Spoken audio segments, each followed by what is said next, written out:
এখন হচ্ছে আমার মা আমার সম্বন্ধে বক্তৃতা দিবে।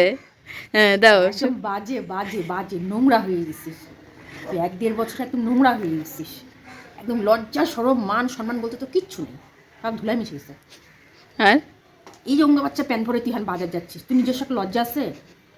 আর ছিঁড়া জুতা, হাতে পায়ে তেল নাই, এইদিকে যে গিয়ে সোয়েটারটা রাত্রিবেলা পরে শুয়েছিল সেই সোয়েটারটাই পরে আছে, এদিকে প্যান্ট পরে আছে ওই উঙ্গা কালের প্যান্ট, ওটা পরেও বাজার যাচ্ছে। তুমি কি বলবো, আমার মান সম্মান সব শেষ। তাহলে আমাকে নিয়ে যাচ্ছ কেন?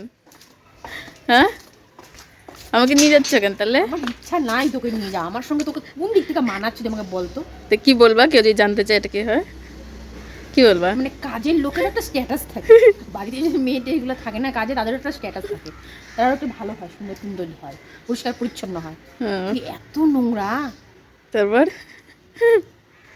দেখো আমার মায়ের সাজুগুজুটা দেখো তোমরা সবাই, দেখো তাহলে আমার ভালো জুতা জামা, এবার স্কার্ফ জড়াইছে, দেখো লিপস্টিক দিছে, এই দেখো। আর তোর চিমড়িয়াটা দেখা একটু ফেসটা দেখা, বন্ধুরা দেখুক তোর অবস্থাটা। হয়েছে ভিখারির থেকেও একটু অধম। তোমরা যদি কিছু পারো, একটু জামা সোয়েটার জুতা মুতা যদি পারো, কেউ একটুখানি পার্সেল করে পাঠায় ওর জন্য, ওর কিচ্ছু নাই, মানে ভিখারির থেকেও অধম। ভিখারিরও মানে কিছু থাকে, ওর তোর কিছুই নাই ওর। বন্ধুরা তোমরা কিছু পাঠায় ওর, তাতে যদি ওর লজ্জা হয়, যদি ওরা কিছু পড়ে বাজে। দেখো কত বক বক করে দিল, দেখলা?